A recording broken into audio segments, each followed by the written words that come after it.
Welcome to Oh Brother, a podcast of three brothers trying to figure it all out, with your hosts, Brandon, Collin, and Aaron.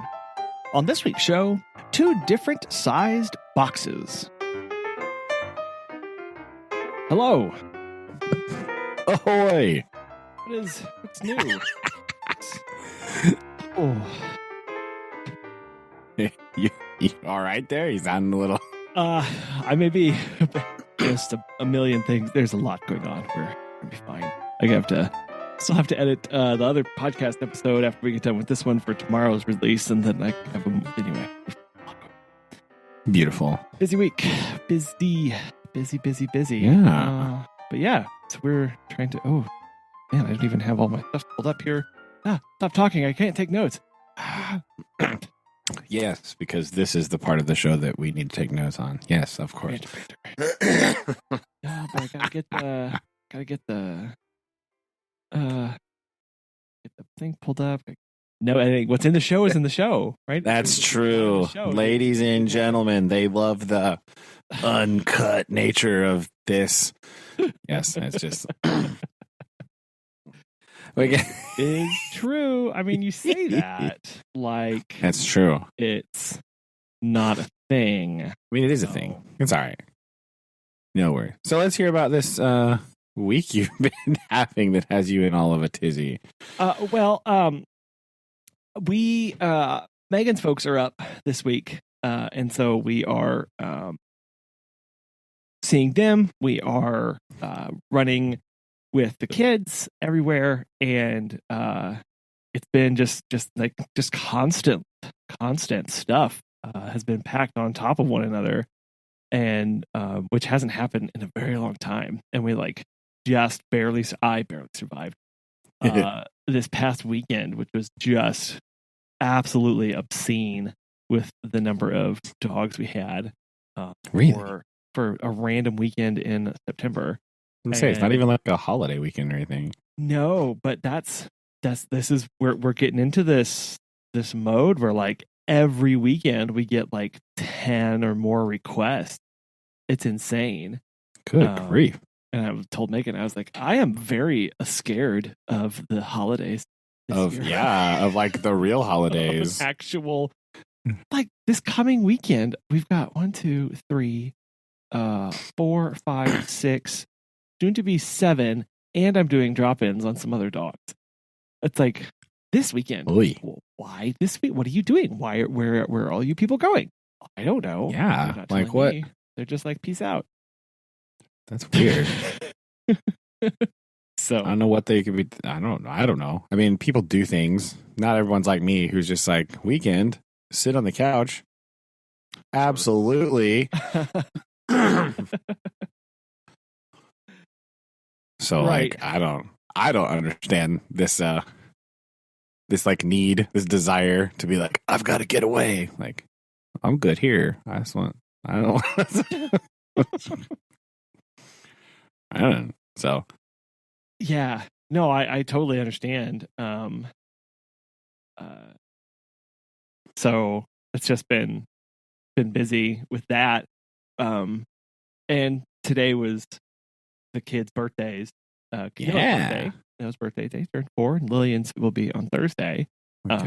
So just having guests in town, you need to be entertaining them and doing stuff and shuffling and moving things around. So I haven't really had any time to do my normal stuff during the day. True. Which is which kind of throws you off, but that's part of it, right? That's why we try and have at least some systems in place. Update on the total number of people who have applied to a dog walker position in Springfield, Missouri. Drum roll, please. 93. Oh, what? Hike. Oh my goodness. 93. I can't. You talk about being so overwhelmed. He was like, pull that post down for a minute, right? Let it breathe on it. You know what I mean? Simmer just a wee bit. It is so overwhelming. What I did not have in line, I didn't have a lot of stuff set up for this process. The big one being managing the different states that each applicant is in. Right? Like all of a sudden it was like, how do I differentiate? How do I personally, Collin, know whether, John is a solid, liquid, or a gas? Right. Exactly. Pretty much. Right. No, I'm just kidding. Plasma. Or plasma. That can't forget about plasma. Sorry, science teacher here. Hello. Continue. Okay. But how do I know where they are in this process? Have they just applied? Have I responded to them? What have I responded with? Did they get the first round of questions? Have they then responded to that first round of questions? So whenever I have an email from John, is that his first email? Is that his second? I have to track all this stuff. That's true. Spreadsheet time, baby. Spreadsheet time. So breaking out the spreadsheets. Because like we're hiring through Indeed, and it has some stuff of like, but they just have things of like whether you decline them, whether you're interested, or whether you're moving forward. Oh, but they don't have like a date application was submitted? Well, they do. Like, okay. So they applied on the 20th, applied on the 20th, applied on the 19th, applied on the 11th, applied on the 10th. But then like messaging wise, like I've got to remember like where, so I get a random message. Where is this single person in my process? Because I've got 4 steps total, right? They've got the initial application. Then I move a subset from that onto follow-up questions. Then I move a subset on from that from the phone interview. Then I'm going to move a subset on from that from an in-person to an in-person interview. And then from subset, I will hire. I didn't have any of this. Oh, yeah. Holy cow. And so, like, I think... Yeah, but also, I wouldn't have expected 93 applicants either. That's nutso, man. No, exactly. So that's quite a spreadsheet. Every single person that we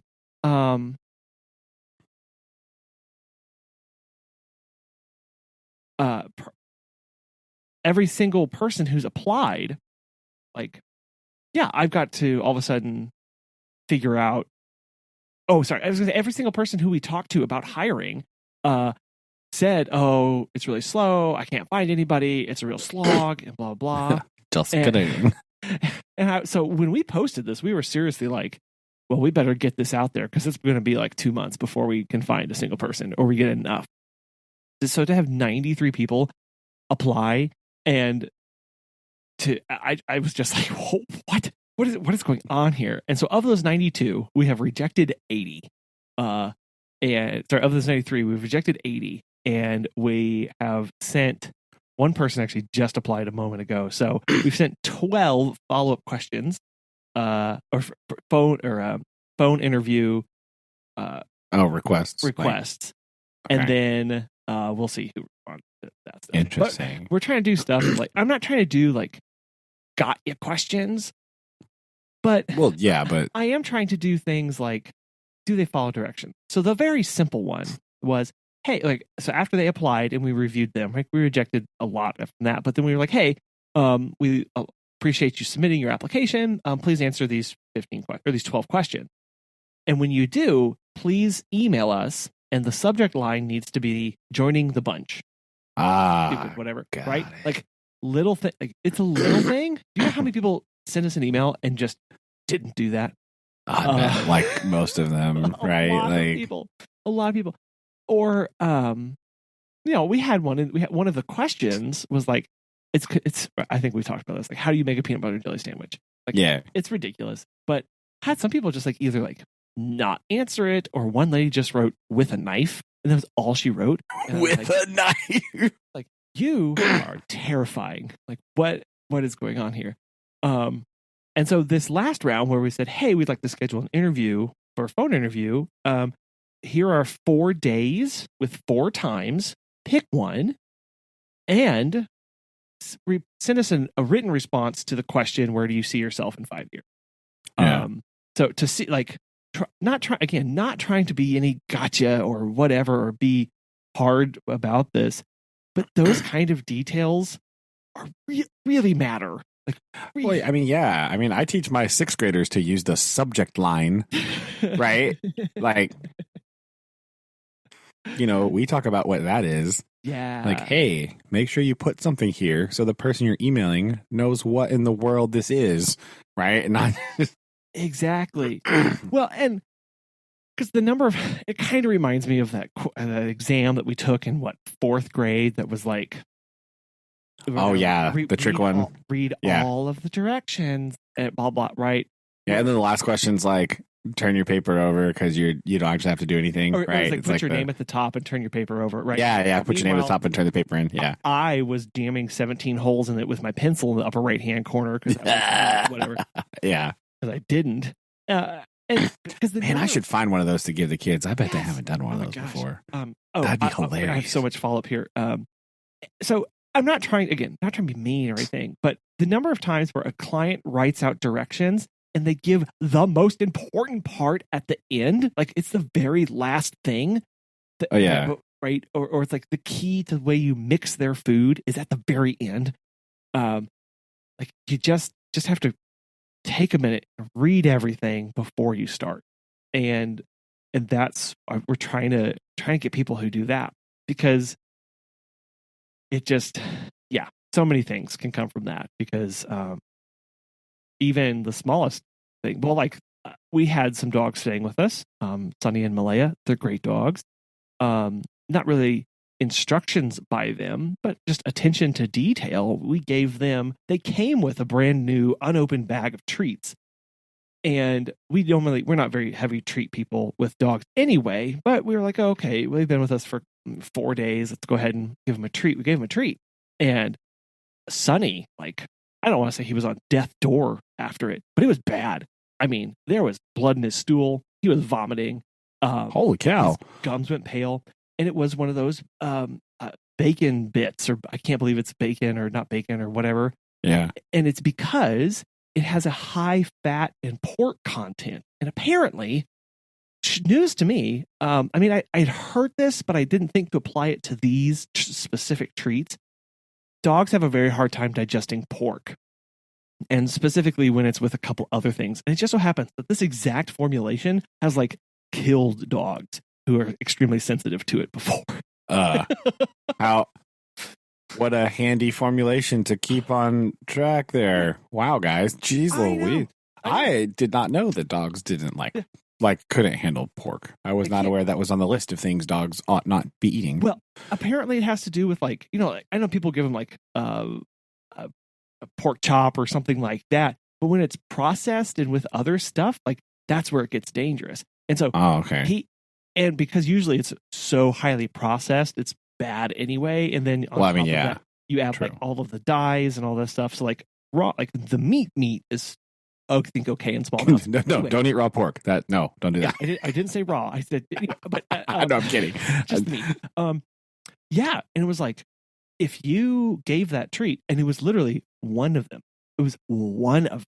And he was, I mean, I was loading him up after we watched him the rest of the day, and it kind of went down. By the next morning, I was loading him up into the car to go take him to the vet, because I was like, this is bad. Called the vet, talked through what things were going on, and they were like, yeah, throw those away. He should be fine. Just if it continues, let us know.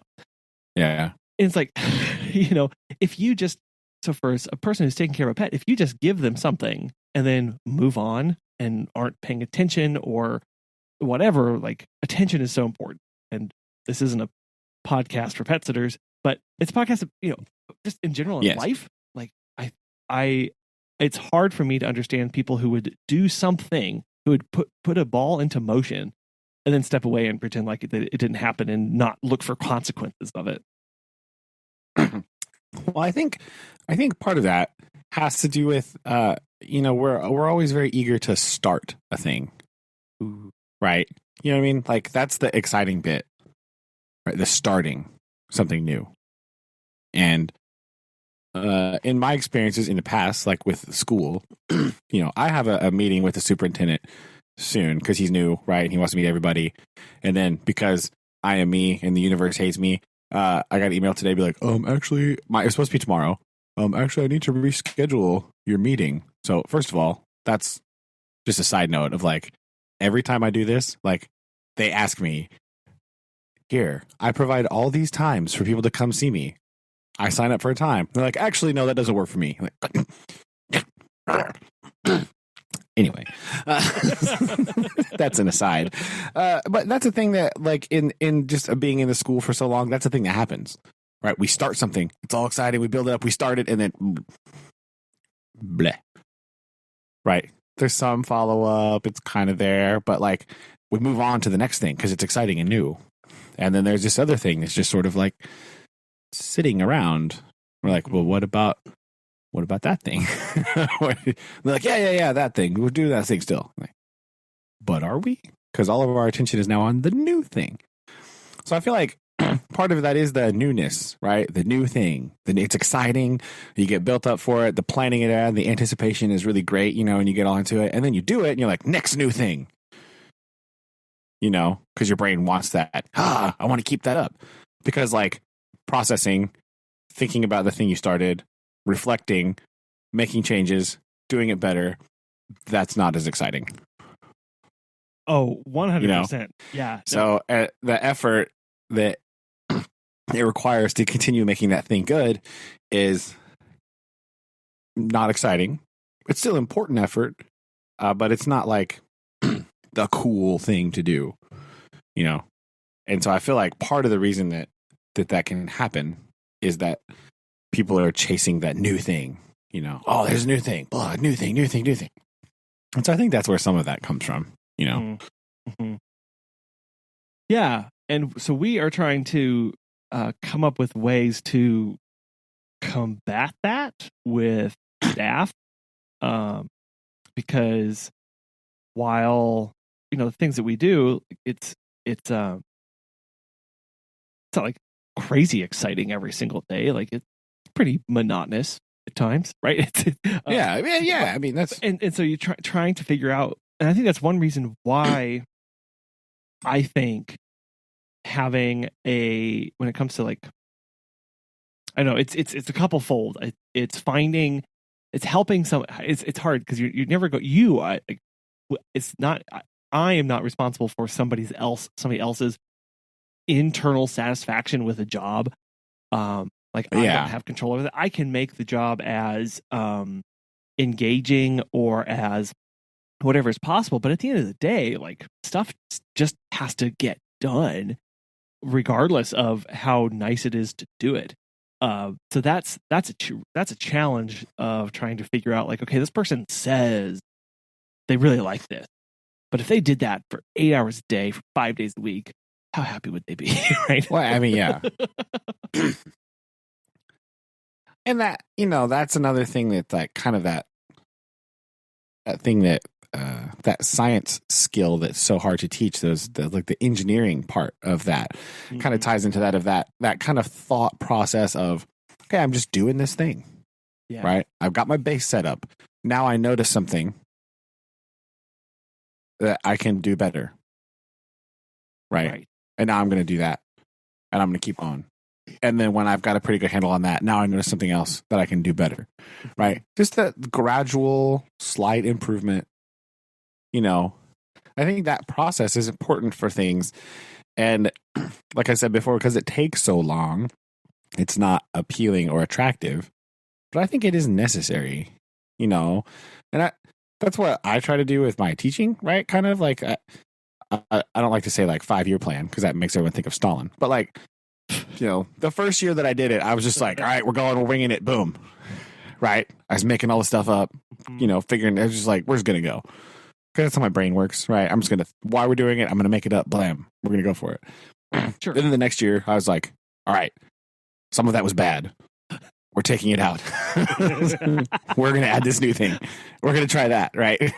And so like this year, like today, I was like, I need a new assessment because my other one is not good. So I'm going to throw it out. I'm going to make a new one to improve on this, to sort of like aim things in the direction I want to go. But it's very slow. You know what I mean? Like, oh, I need to make a science quiz. What do I need to be on this quiz? Here's the things that are important to me right now, blam, right? To try to make sure that we're all on the same page. But it's that gradual, slow process of improvement. It's hard, you know? Yeah. Well, yeah, that iterative, I mean, I think it's the iterative nature of it I think that part can be fine for people, but I think what you said there, the keyword there, it's a slow iterative process. Because, and I really struggled with this, just a good example for this from my life is trying to figure out like sleep schedules for kids. Because one thing, it's very frustrating when you're like, hey, how do I do this with a child? They'll say, you need to be consistent, but also you need to try a bunch of different stuff to see what's going to work.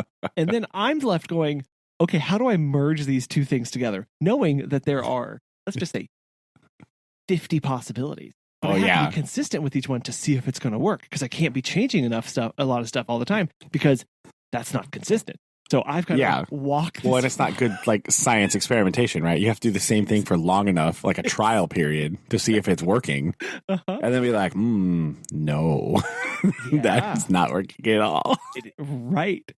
Do new thing. Versus, I think what too often, as you said, like this, the newness factor of, okay, I'm going to try this new thing, and then when you don't get that immediate kickback or that immediate dopamine hit of having a success or a response that you were looking for, you move on to the next thing immediately. Okay, well, I'll try this other thing.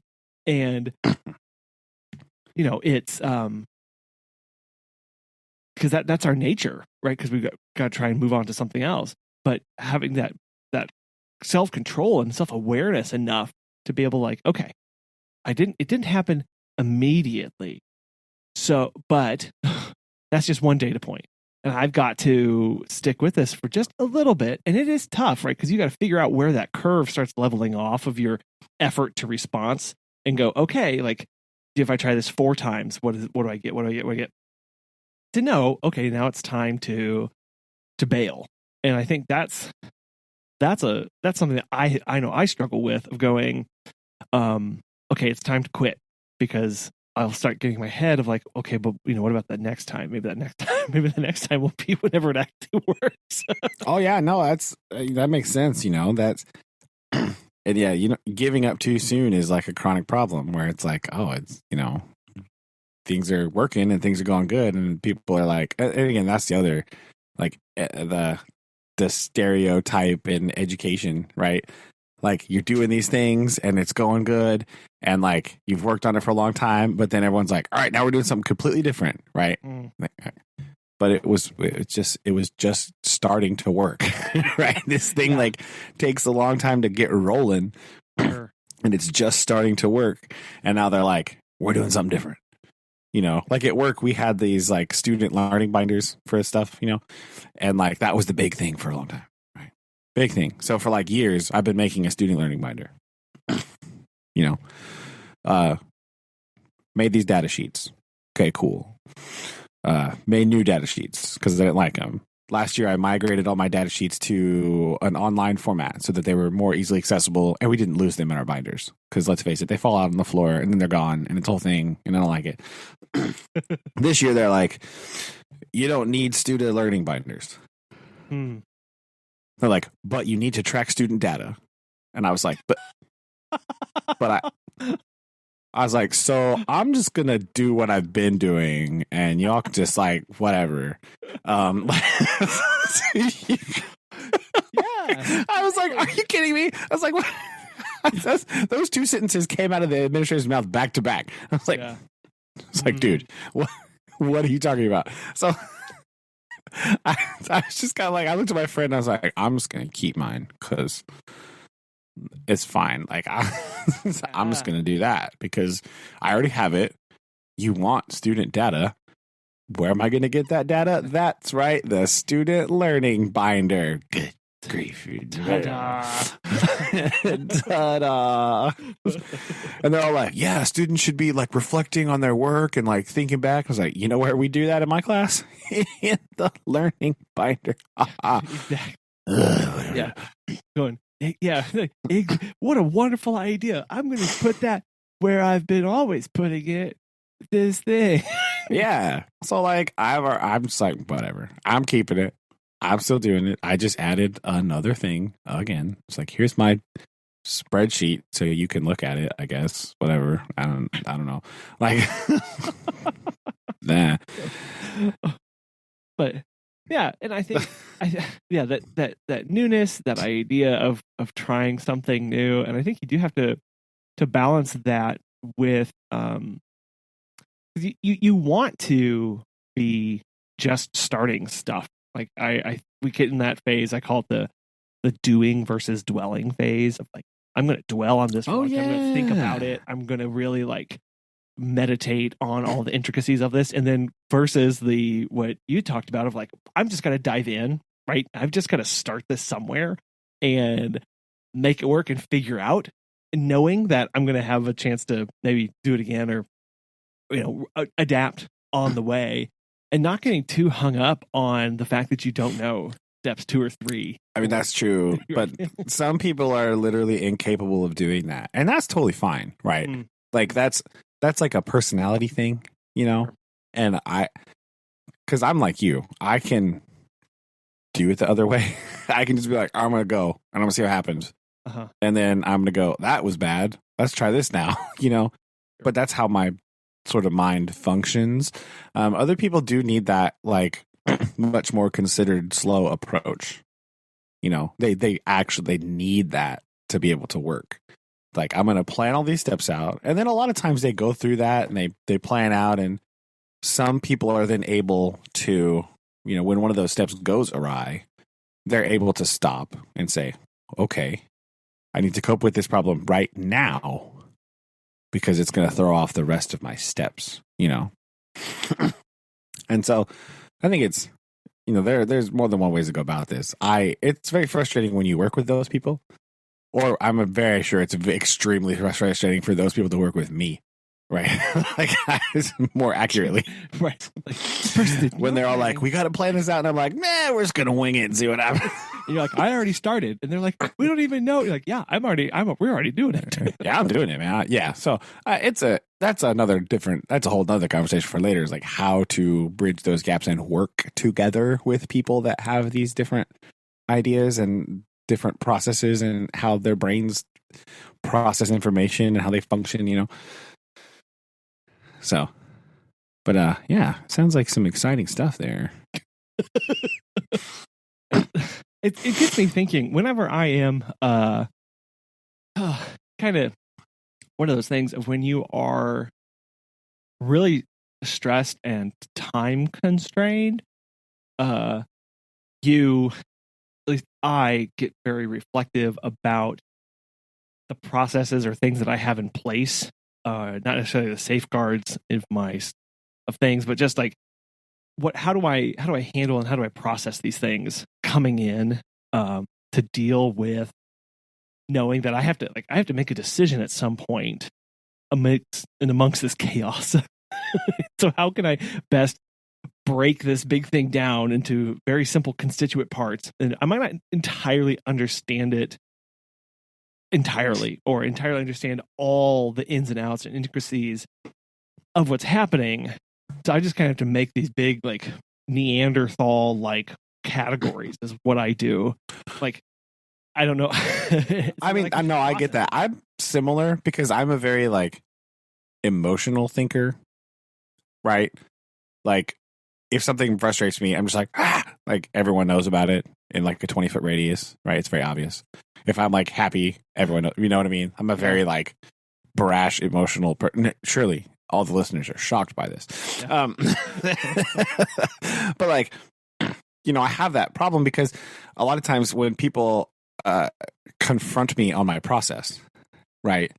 And again, like this new year with the new administration, all that is a good example because they all of a sudden there's like, we're doing these things, right? These are the things that we value now. And some of those things are like, I don't value that at all. I don't. That doesn't help me, right? There's no room in my process for that. Whatever this one specific detail that you think is like so important, like I don't think it's important, right, at all. Like I don't care. That doesn't matter to me, right? My process is unaffected by that particular scenario. So now I have to stop, back up, make sure I'm catering to what you want to see from my performance, even though that's a thing that I don't really care about. So I get like grumpy, right? And I feel like because I'm emotional, I let it sort of affect me a little too much sometimes, right? Sure. I let it get to me and affect my process because I'm like, oh, I got to make sure that it looks right for everybody so that, but like really it's something I'm just like, I just have to do it because somebody else wants me to, but it's not like necessarily important for me to sure deal with. So yeah, but I and that I mean that there is the how do I work and operate in a world of people who don't work or operate like me, right? Like that is a very I can be very frustrating at times. But I have only ever seen a lot of, I think, a lot of gnashing of teeth and wailing in the beginning, but growth over time in my part of going, okay, like, yeah, that's that iterative part. And I think you have to do, it takes being introspective of yourself and being cognizant and aware of others around you enough to go, okay, what needs to get set aside just so that this can get done, right? Because we all agree it needs to get done, or this needs to happen. Yeah. What do we need to do? Yeah, and sometimes the how is the like hang up bit, so it's like that's where the kind of the gnashing occurs, right? Like I want to do it this way because this is how I am processing this information, and this is how I think things need to work, and then someone else is like, no, that's not wrong. So it's hard, it's tricky stuff. It's really, and I feel like it just, and again, this is like me responding to it perhaps incorrectly, right? I'm aware of this, but like I feel like it really like I'm got it, and then it feels like somebody like jerks the reins real hard and like slams me backwards because I have to like stop and like look at this other thing that I'm not interested in, that I don't like, and then I'm gonna get, because I'm so passionate about like the stuff that I'm doing, Yeah. And I think that's the other thing, that like passion is there, and I'm like really like raring to go, and then I have to like stop and go over here and do this thing that I don't care about. Oh, well, it's like blah blah blah. It's hard for me to process that like switch, you know what I mean? Yeah. Yeah, no, and like that's just 100% me, right? That's all that is. That's just only me being weird, like. Sure. But that is an important. It's a part of that. It is part of that process of going. Again, going, okay.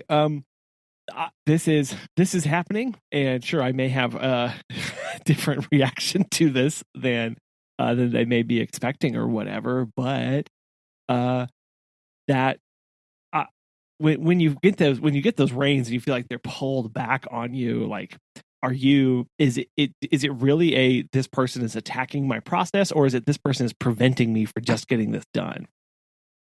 Yeah, and I feel like a lot of in my case, I feel like I'm being prevented, right? It's not my process that they care about, because again, sometimes I feel like it is, but it's not necessarily true, right? Because I've talked to some people, administrators I work with about, my principal, right? She's like, being like, what the heck? What are you talking about? So, she reassured me about that stuff, but I feel that it's the other way. I feel like it's the things I have to do about it. Mm-hmm. So it's really meh. which is a very different response if it were than the they are attacking my process. Right? That's a very internalized, like personal attack versus, oh, they're slowing me down because I could just get this done. Right? Like, I think that's that trying to understand why we're frustrated in those scenarios really helps our interplay when we are working with other people who operate and process those kind of situations differently than we do. Yeah, and that's the hard thing. Again, for me, it's hard because I'm so emotional about these things, right? Rightly or wrongly, in my case. But I feel like it's one of my strengths that I do get so passionate about these things. But it is hard to rein it back in and know when to like let fly and like hold back and like be a part of the process and try to figure out how to integrate it into what I'm doing or to how I feel that things need to be done instead of feeling handcuffed. Because I know I've mentioned that before on here. You know, it's really difficult when you get conflicting messages like, you know, we want you to think outside the box. Like, first of all, we're starting with 2 different sized boxes. And I feel like yours is very small and mine is like a refrigerator box. You know, so like, I don't.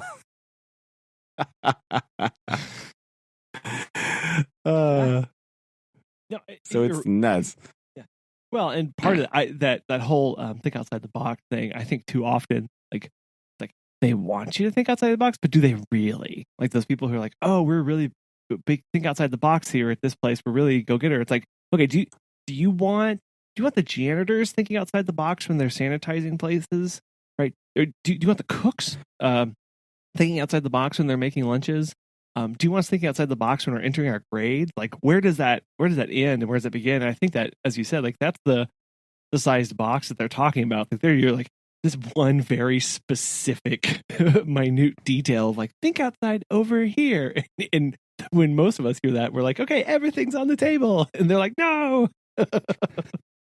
Yeah, and again, sometimes I feel like I've said this before too, I think, but like, I don't know if you're aware how far outside the box I'm willing to go, and are you comfortable with how outside you? I'm fine with it being outside my box. Yeah, is it? How far outside your box is this okay with? You know what I mean? You know, I had that realization when they were talking about these data tracking sheets that we had to make. You know, it's like this. I realized as I was doing my first couple rounds of this, I was like, this sheet is not for me. Because when I look at this stuff, this information I'm putting in here, this tells me things I already know. Right. So this isn't for me. It's for you to see if I'm doing what I'm supposed to be doing. Right. You know what I mean? And I feel like tricked, you know, like, wait a minute.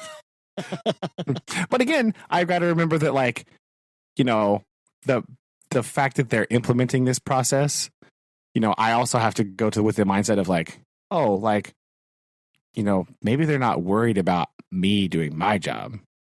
You know, maybe it's just to make sure everybody's on the same page. You know, it's not like an attack. It's just like, oh, we just want to make sure we're all doing it. You know, for maybe that one person who's like maybe not up to the level that they want, you know. But it's hard, again, when I'm an emotional roller coaster to be like, you don't trust me to do, you know what I mean? Like, so, I know that's not true, right? Otherwise, they would have already told me, like, listen up, buddy. You're a schmuck. Like, yeah. No, like 100%. Like it, yeah. No, I think that trying to understand again, like where that person is coming from and what their intent is when you're interacting with them, I think it's hard, but that's important. Yeah. And again, anything is hard when you have like, when you're dealing with like many tens of people, you know. Oh, it's easy. You just have them all do it your way every single time, and you don't have to worry about it. Right. Now, I've been very aware for a very long time that people are not comfortable doing things the way I do them. Right. This was made abundantly clear to me a long time ago. Like whenever I first started working as a reading coach, like we had to do this like it was like one of those like really like personality tests things, you know. Oh. not like the real hardcore like for real one. It was like one of those ones that like gave you a color, you know. Oh geez. And it was just like, oh, people of this, you know, it was kind of like just sort of outlined everybody's personality traits in a certain way. Like these people are this, these people are, you know, tend to act in this way. And, you know, my boss was even like, I really struggle working with people that end up being orange. And I was like, hello. Hi. Nice to meet you. I'm Mr. Orange. Oh, awkward. It was one, I don't remember what it was, but it was like, you know, blue people are very like caring and stuff like that. And like the golds are like really highly organized. Green was something I don't remember. And orange was me. Like me and like two other people. And they were like the high school kids. Like like free thinking, like there's like crazy thing. And so it's very difficult. I understand. So I understand for a long time that like people trying to work with me, they've got it rough sometimes, you know. Like, yeah, you got to kind of pre apologize sometimes. Be like, look, I do sorry about this, but anyway, yeah. Like, look, I understand that you might not like what's about to happen, and it's hard to deal with this weirdness that's about to come your way, but it'll be fine. Don't worry. We're all gonna survive. It mostly will be okay.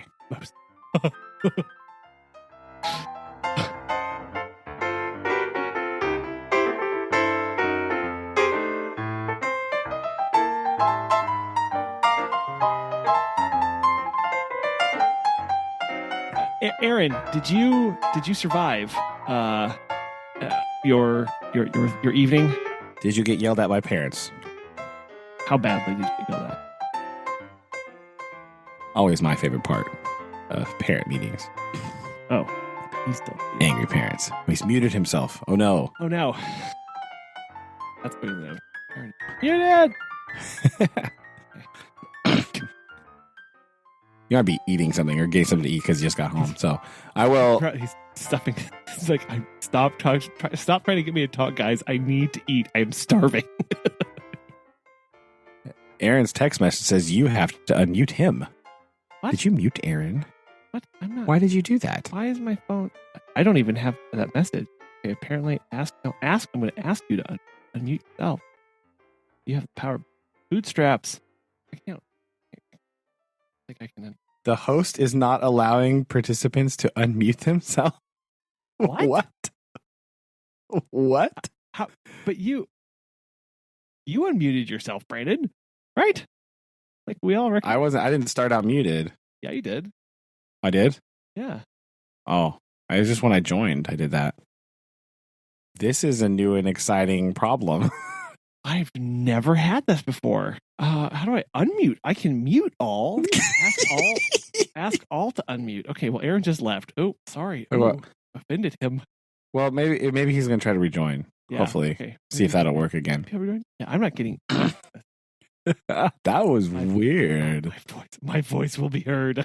Yes. Shouted from the rooftops. We will just dictate Aaron's text messages for the rest of this episode. This is good. Apparently, he has to be back in. Okay, Aaron, don't mute yourself here. Technical fun stuff. Okay. Victory. Golly, what the? That was weird. Talk about subject of oppression there. Jeez, Collin. Hey, look. All right, what's the question? What am I doing? Sorry. Oh, we wanted to know how your evening was, and did you get shouted at by parents? So this week, and starting halfway through last week, we're actually virtual still. Yeah. And so we're sitting there, and I emailed some parents. I'm like, hey, literally all of your kids are passing my class, so if you want to come in and say hi or whatever. And then, like, 2 hours before school ends and I have to go to football practice, they're like, oh, yeah, we're not doing in person. Like it's all over. Like if they want to schedule something, they have to confirm a meeting or whatever, and we have to do it that way. And I was like on the phone. That would have been nice to be able to tell my people, but like I didn't have any parents. I didn't have anyone email me back or swing by or give me a call or anything. So you just had to be there. That's the worst. I had to be there, and then I had to go make an appearance at the volleyball game because they're trying to make us coaches be more active in other sports. Which that makes sense. That's good. And so I made an appearance. I was there for 10 minutes, talking to the principal, and then I skedaddled. Volley that ball. Woo! Yeah. And then I got here like 5 minutes before curtain call, and I sat there and I was just like munching away, trying to chow down my dinner, and then just wouldn't let me on. So well, we're glad you have joined us. Welcome. Welcome. Hello. Hello. Now, side question. This came up in the intro. I would like to know both of your opinions on making a peanut butter jelly sandwich. Which is the superior method? Spoon or knife? Well, are you asking as far as like a would you make a peanut butter jelly sandwich? What is it called? When you do like a job interview? Oh, well, yeah, what Collin was talking about the last time. Yeah, that's why it came up. Yeah. So I want to know, spoon or knife? Who uses a spoon? Me. What? Yes. Because you can get more jelly, and it's easier to distribute said jelly with spoon. So sometimes I will use a spoon to make my peanut butter jelly sandwich. Never heard of that. Really? You should try it with the jelly, man. Because like trying to get all the jelly out with the knife is like really annoying sometimes, and I can't be bothered. So sometimes spoon is the way to go.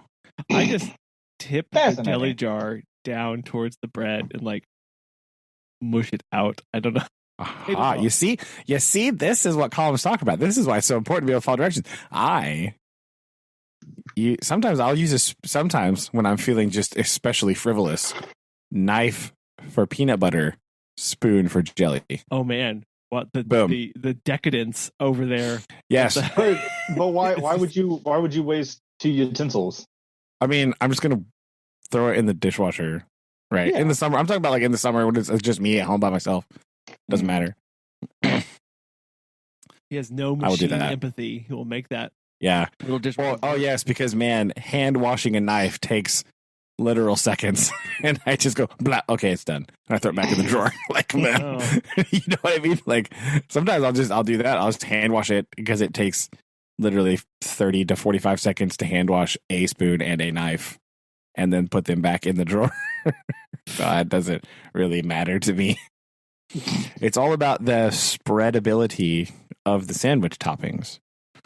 So that is my methodology, because I don't like to struggle with the knife, right? Especially, when it gets down lower, right? You gotta like get it all in there.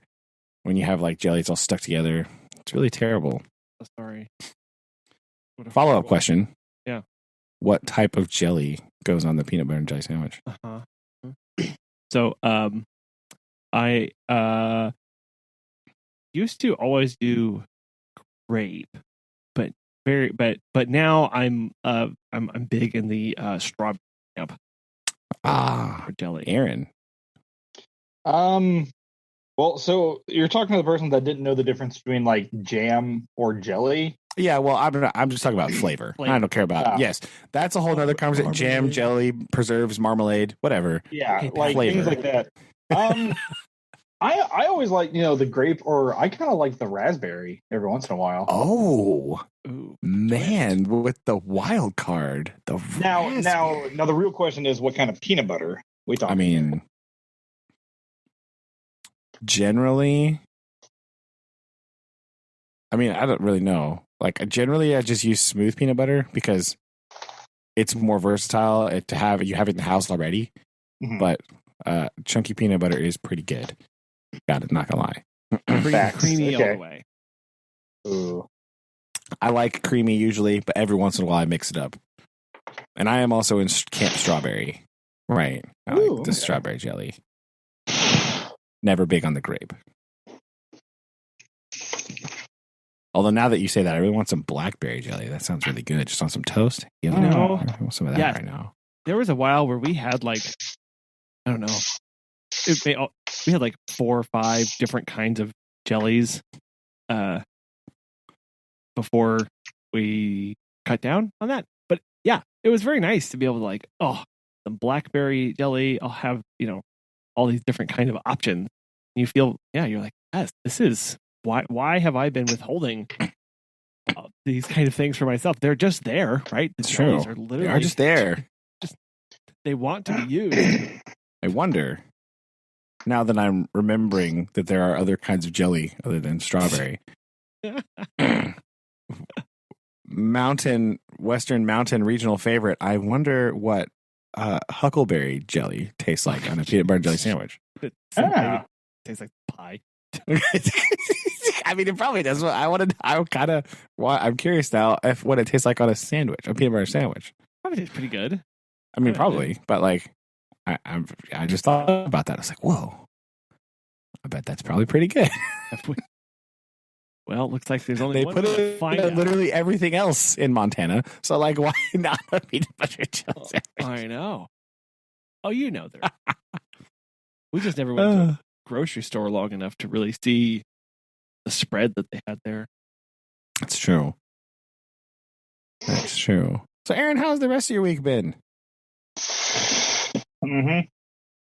Oh dear, that did not sound good. I mean, so the weekend was great. We had the Friday game. We won. It was a close game. It was a really, really, really close game, but it was a really, really good game. And then I drove home, picked up the Shelby, and then we drove from our home to Emporia, Kansas. I didn't get home until about like 11:30, and we rolled in at like 2:30 in the morning in Emporia, Kansas. And so we woke up in the morning, got coffee, obviously, and then we drove the hour and whatever to Manhattan, Kansas, for the K-State Nevada game, which was a lot of fun. I kind of forgot, how awesome college football was and being a part of it. Because like going to like OSU games, they're fun, but like being in that environment, like, it was unique. And then we went to that game. It was like 1:00. Then we walked around campus because we had to go see where mom and dad went, where they lived in the dorms. It turns out Kansas State's campus is not right next to the stadium, so we had to trek. No, it's not. Yeah, we had to trek. Their stadium's out in the middle of like a field, right? It's like just over there, sort of. So we're trekking, and I of course I call father. And he's like, so where are you guys at? And I was like, oh, we're over here by blah, blah, blah. I was like, oh yeah, you just go, this way and then that way and you'll find it. And like, he it was like he was there with us. Like, not a lot has changed since that man has left. And then I showed him the pictures of the dorms that him and mom lived in. And he's like, yeah, no, that looks, just the same, tan color. So we walked around campus, got to ride on those little scooter things unsuccessfully, but it was still fun to go and ride the scooters. And then we got on the way back, drove by the stadium again, and then of course we had Vista Burger, which is the big thing there. That's what it's called. Is it still orange inside? Oh, we went through the drive-through, which is good call. Still like it feels like exactly like it did back in the good old days. Because Dad's like, oh, it looks the same, but it probably is. I mean, Sunday morning we got up and then we scooted down here, and then like it was, we got to Coffeyville and it was a train for like 45 minutes, so that backed me up a little bit. And then we got to where I dropped Shelby off, and then I drove down for football practice Sunday. and just did my thing. And then that's where the car problem started again. So I'm using Shelby's brother's other car to navigate while it is getting worked on. Oh, so man. yeah, I'm a little exhausted of having to deal with it, but It's true. it is where it needs to be, getting worked on, and all the loving it needs. So and then we're still virtual. We got a big game this Friday. So it's kind of weird to, not have any kids all day and then boom, go and see kids and do practice and do all those kind of things. I forgot kind of what day it was, and I was about to leave, and they're like, "Oh, we got parent teacher stuff." I was like, "Huh? Where? What?" I do what? And so set around for that. Went to the volleyball game for like 10 minutes, and then I got home. But it's so weird because all I do is just post stuff on Google Classroom. I got my little thing popped up if the kids need to jump on there or, ask questions. And then I just vibe and get caught up on stuff, get caught up in grading.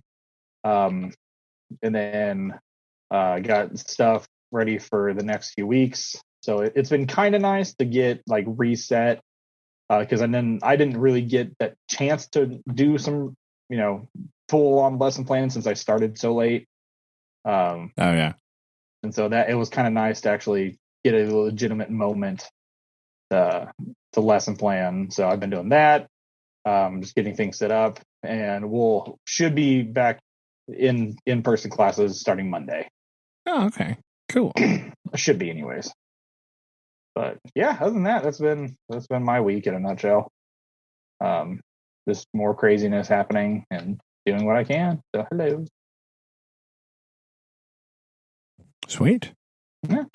How are you liking the Google Classroom navigation? How's it going?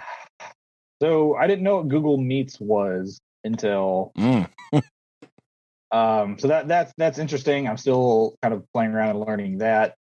But it's for being in a very rural school, it is very difficult to have the kids do what they need to when most of them don't have the accessibility. So it was kind of the way we did it was a little frustrating because they announced it on like last Tuesday, and then we had a day to get packets and everything ready. So that was a little tedious and exhausting. So I think if we had more time, I would have been able to have better things set for them. But I picked some packets and kind of went with it. So it's different. I'm able to get some stuff done, but at the same time, it's like these kids they're not really getting a chance to do anything. It's kind of more it's hard on that virtual. It's kind of more busy work than anything, and that's kind of sad. It's kind of annoying. Yeah, I feel the same way anytime I have to do that because, like, that's the whole reason I'm here. If they could just do busy work all day, they wouldn't need me. So, like, my sort of like style and approach is really doesn't really gel well with distance learning. Virtual, yeah. Because our school district's the same way. Like, over half the kids don't have internet access at their house. Mm-hmm. So, like, what? Well, it's useless, right? Yeah, so there's some weird administrative things that are going on also that's not really helping. But like I said, it's everyone that I've talked to, it's like, oh, we just gotta maintain. But that literally does nothing for like. That's true. So, but at least like getting familiar with the Google Classroom and how it all works and stuff, like you can still use a lot of that when you come back to like do absolutely. Stuff, and so that's good. That's what I use it for mostly is like here's some stuff so you can't lose it. Haha. Like, can't no more of this like I lost my paper. No, you did not. Don't lie to me. It's right here. Yeah. And so whenever we get back into class, I think that'll be a little bit easier for some of those kids. But I don't really have any, like I said, for any of my kids, I don't really have any bad kids right now. All of my kids are relatively caught up. I got a few 8th graders that are just like, oh yeah, I'll turn that in. They just like never do because they're 8th graders. But I mean, it's going pretty easy as of the moment. But it was just a huge and adjustment, and they're like, what am I doing?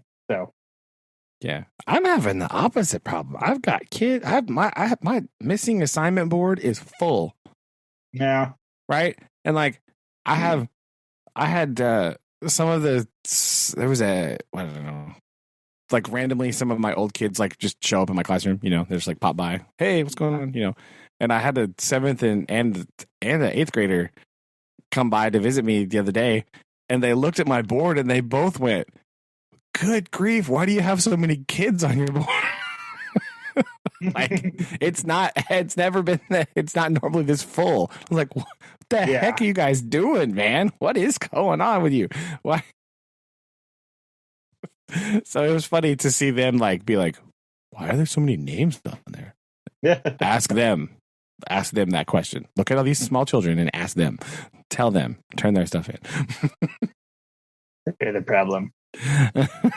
They got the talk the other day. They got the shouty, grumpy me. Because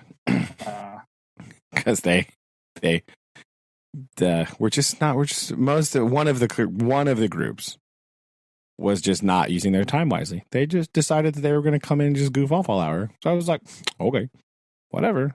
I gave them time to work on your thing, and it's not done. So it's now a 0 until you get it finished and turn it to me. Oh, you're so mean.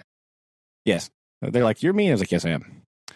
And because you wasted all of my time, you thought all the time I gave you was to be spent doing something else. So now we know, right? Like, I have had many of them coming up like before school, like, hey, because they get there and there's like, 30 minutes before school starts. Like, can I come in your room and work on it right now? Like, yes. Come on in. Have a seat. Like, let's go. So, I mean, and it's very normal for a handful of people to be not done. But when I look at their paper, they're just like not done with the last couple things. Mm-hmm. That's expected. That's not a big deal. I'm not even mad about that. Right? Whatever. It's those like couple kids that after 2 days of in-class work gave me a paper with 5 things written on it. Like, no. Oh no. Grumpy time. What even are you been doing in here? Get out. Yikes. Also with my school is that they've had an issue where like none of the kids have ever really been held accountable. And so a lot of those, especially those 8th graders, they just don't turn their stuff in because they had a school policy forever where they just not allowed to give zeros. And we're like, why? Like what's the point of that? And so a lot of the kids, like I had an email for one of my 8th grade girls, and she's like, I just not to be disrespectful, but I'm probably just not going to do it. And I immediately called the parent. And the school's like, yeah, we just never gave them zeros. I'm like, but that's the problem. So I had to do some corrective adjusting with some of my students to get them back in line to where they needed to be. Yeah, we did. So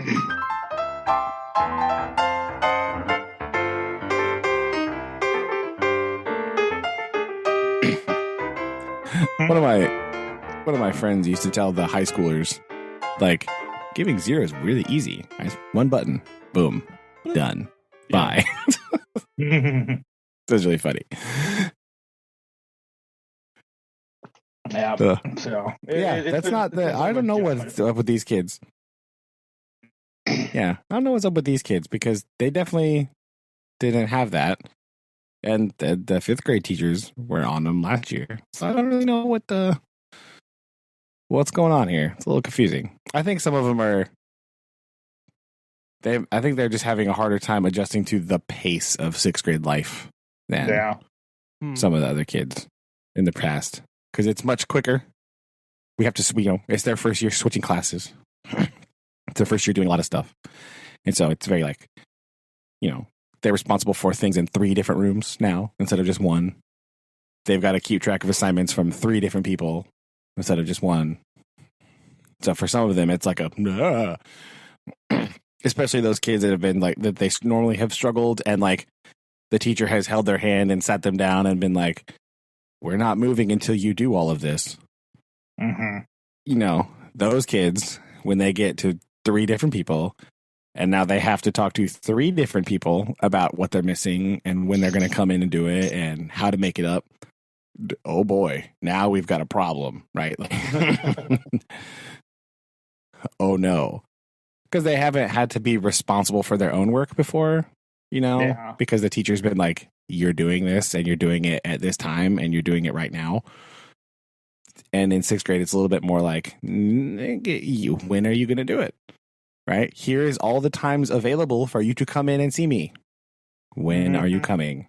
So we have a weird, we call it the flex period.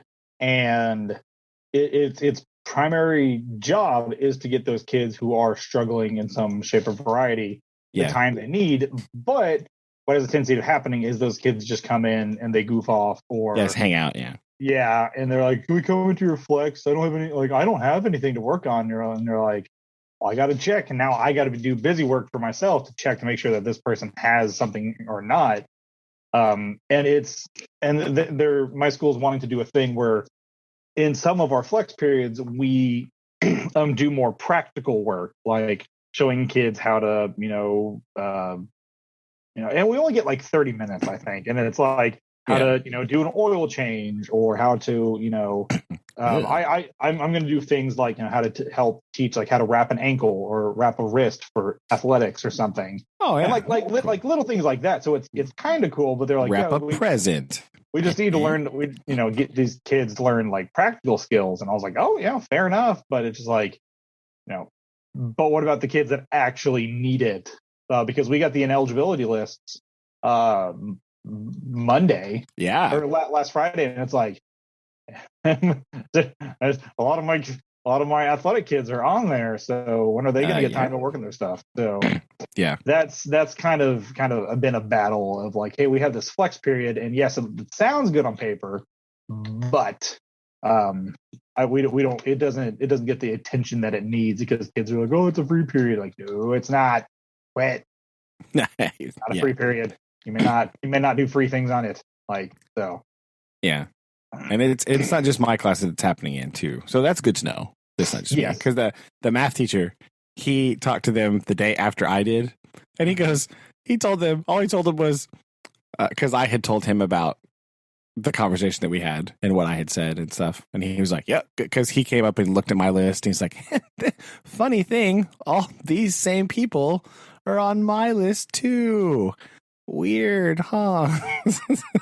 So he just all he told them was, you remember that talk that you had with Mr. Funkhauser yesterday? Imagine I'm giving it to you right now, but I'm twice as grumpy. And they were all like, I don't want to imagine twice that grumpy. I don't want to think about that. Which I found rather humorous. Of course. So they were all like, they came and told me, it was like, we don't want to think about you grumpier than that. I was like, good. That's the right answer. Thank you. Wow. I had another thought earlier, and it is gone now. It's retreated into the mist. Very sad. Very sad indeed. Dang it. Well, we will maybe you can write that down for I will write it down for next time, maybe. Because next time we do oh man. We've got our thoughts on the Outsiders. That is true. Homework time. Homework time. The nose to the grind for next week. Not this week. Homework starts now for next week. Gotcha. Right? Yes. Right. I have a book. I'm staring at it right now. It's right here in my hand. So now, the next time we meet, we'll talk about the first chapter of The Outsiders. All right. Right? Yes. Okay. All right. So I have to write this down. Yeah, that's fine. It's not too bad. Shana has recommended this book highly and was very surprised that I had never read it. Oh. Because I was like, yeah, I've never read it. And she was like, what? Okay. Why? I was like, I don't know. I just never did. And she was like, you mean I've read a book that you haven't? I was like, well, I imagine you've read lots of books I haven't, because she's into different books than me. But she's like, no, but this is like a classic book and you've never read it. She was appalled.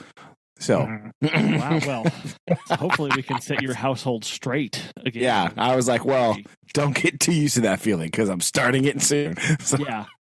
savor it while you can. Okay. Well, I think that's the new series of just find out other books she hasn't read so we can chip away at this. Yeah. No, actually, I think I don't think we need to go down that road. Yeah, that's fine. That's fine. Yeah, I don't really want to read like YA romance novels. I'm good. Thanks very much. But so, what are your expectations and your thoughts on this book here? Do you read any of the backstory or kind of look at the back and see what it's actually about? Because I had really no idea. I knew that a movie existed. I knew that the Ramones have a song called Outsiders. I don't think it's related though.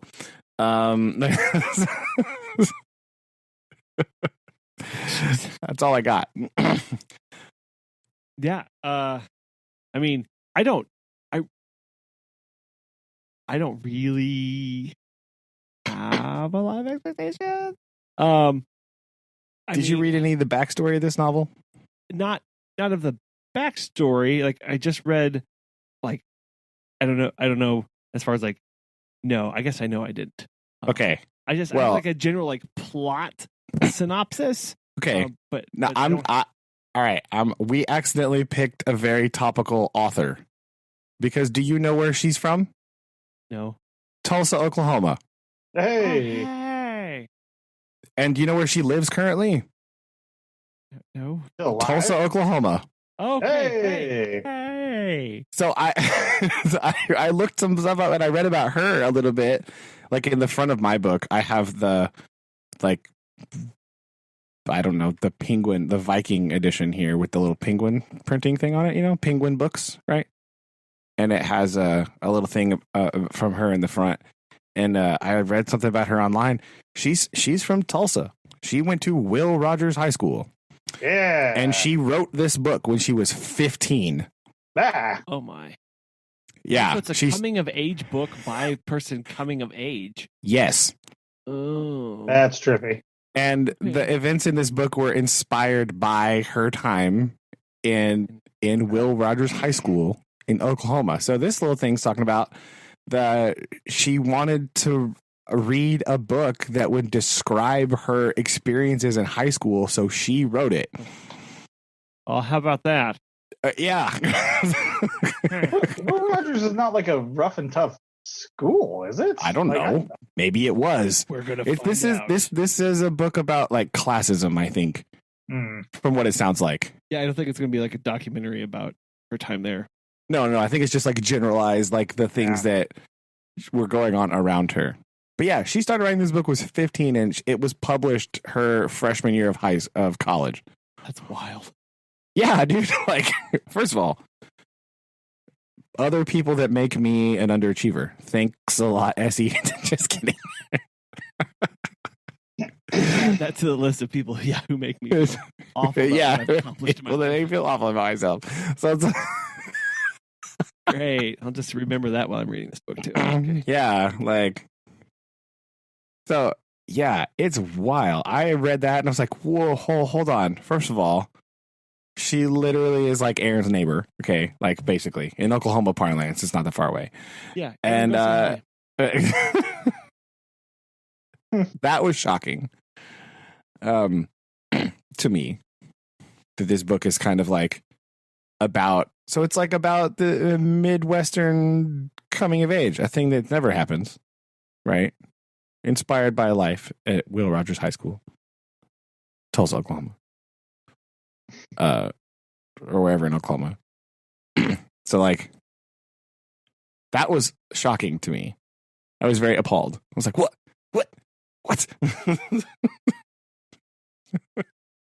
Well, then we will have lots of Aaron. You will be immediately bonded to this book. And can't wait to get your Oklahomian. Perspective, right? The Oklahoma perspective, right? Yes. I'll get what I can when I go meet her. Yeah. Instead of reading the book, I'll just run down there and talk with her. Just run down there to interview her. Oh, yeah. Oh, brother interview. Hey, we'll just here we have go her on the show to talk. That's about true. if you're listening, Hey. Miss Hinton, we'd love to have a little chatterino. We've never read your book, and we are reading it chapter by chapter now, and we do want you to talk about it and tell us about it so we don't have to read it. Anyway. No, not that one, not that. We should probably wait till we read the whole thing before we ask her any questions, right? That'd be like useful. Because she'll be all like, well, yeah, then towards the end, we're like, we haven't got that far yet. Hold on. I'm only on chapter 1 and just barely I haven't. Hold on. I feel like we had to read it in like Miss Toll's class or something like that. Like I've never read this book. Yeah, I definitely skipped this one. Again, my high school reading, again, for review for listeners, I don't know what I read I don't think we read a book my junior year because I was in compositional English and it was like all writing all the time. So I don't think there was a reading, but I know for a fact my freshman year we read, what the heck? The Boys on the Island. It just left me. My brain. The book flew out of my brain. Lord of the Flies? Lord of the Flies, thank you. Yeah. Right, we read that one. Ah. I know we read Something Wicked This Way Comes sophomore year. I think we read something else with Mr. Himes. Yeah, I never had to read those. I think we might have read 2. I know I read Something Wicked This Way Comes, maybe something else. Junior year was only writing.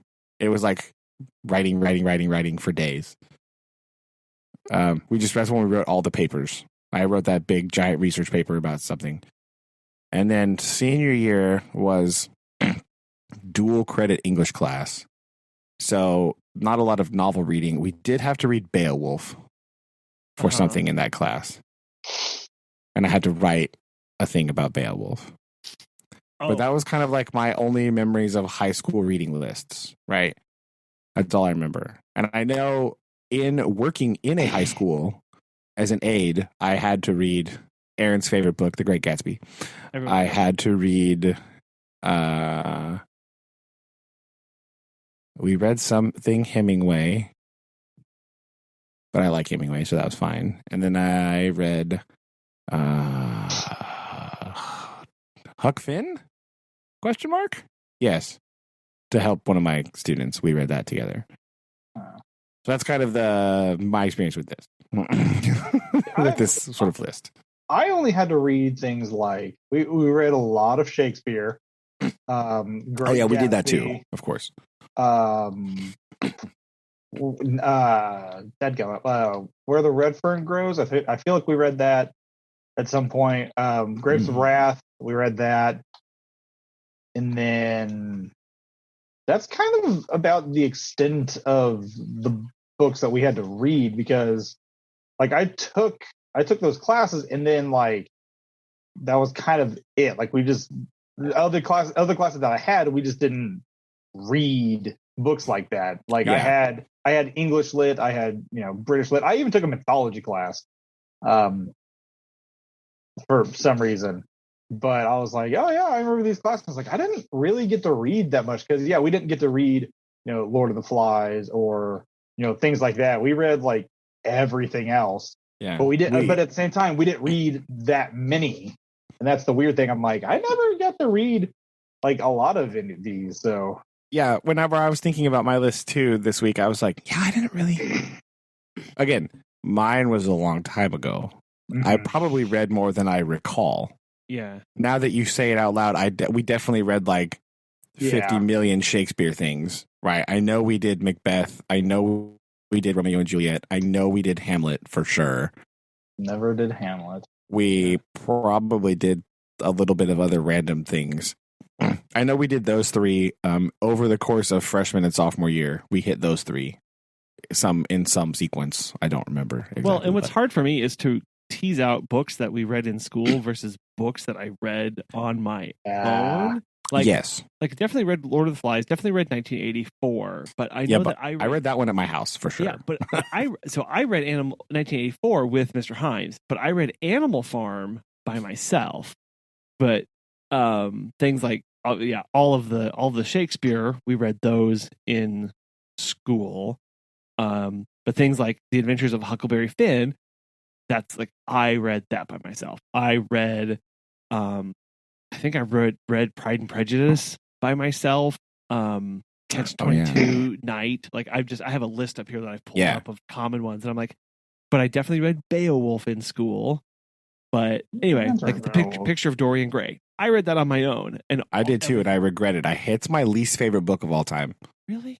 Yeah, I didn't have to read that book. Okay, we'll talk about. We'll put that. Yeah, we'll talk about why I didn't like that one. But yeah, I did the same thing, and I was talking to Shana yesterday about that. Because we were talking about somehow in conversation, Susan, Shana, and I were talking about young adult fiction.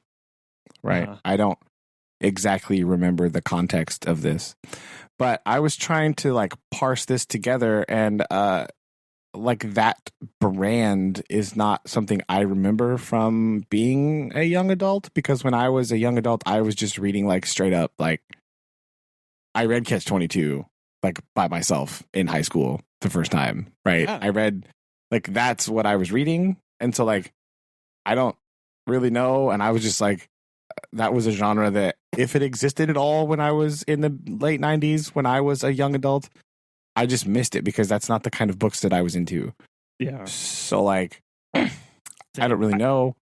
I feel like, I don't know, even like my perception on that, I totally agree. I don't know if, but I feel like it was insanely popular for after me or younger a little bit, but maybe I just wasn't paying attention because like, I think the closest that I got to that was in middle school with Harry Potter. And then after that, you know, like after that, it was insane. But I wasn't reading those. I was reading, I'll read The Count of Monte Cristo and I'll read. Me too, right? I'll read. I definitely read Moby Dick. That was a rough one. But yeah, I was just reading like random mystery novels, right? Like stuff. When I was the closest I can think about it was when I was younger, when I was in middle school and early high school, I was really into like fantasy novels, right? So I read a lot of like high fantasy novels, and like that's what I read because that's what I was into. So I read like all those like that Dragonlance books, you know. Oh, yeah. I read a bunch of those, and I read a bunch of Star Wars novels. Yep, that was me. And then I read like in 6th grade, I did a book report over like The Hunchback of Notre Dame, which was a weird choice for me. Like I read like Man, yeah, whatever. Yeah, I read like Hunchback. I read Treasure Island, which is kind of a younger adult book, right? You know, stuff like that. I was into that kind of stuff. So that was my kind of childhood reading history, you know. That's what I remember. I got hooked on reading when I remember in elementary school, I just read the Boxcar Children, like literally all of them that were available to me. I gravitated towards that. I liked that series. I read all those mysteries, and that kind of like shot me down that path. And that's where I went that's sort of my reading background, like in a nutshell there, to where I still read. And then I read lots of nonfiction now because I'm, you know, You're weird. I'm an old nerd, and I read nonfiction books for fun on purpose. I think we'll save more discussion about reading for next week when we dive into. That's fine. To the. I was giving a general background. I think. No. I think that's good, but we'll dive more into that for next week when we tackle chapter 1 of the Aside. Yes. Okay. I like it. Guys, stay safe, and hey, see, talk to you. We need to get we need to schedule a new time. I feel like for our next episode, recording time for sure. So we'll do that offline though. Okay. Yes, okay. They'll save the listeners that pain. Nope, and everybody pull up your calendars. No. Here we go. Yeah, so we can make sure that Aaron's good to go. We can work around his insanely busy after school schedule, because I know it's rough. No. New job, football season. You got all the stuff going on, right? So just trying to make sure that we get you good to go and you're not like rushing too much or anything like that. So For sure. make sure you're doing all right. Yeah, I'll be able to make it work or whatever we can. So that'll be fine. All right, Ski. Okay. Well, love you guys. Love you too. Love you too. Bye. Bye.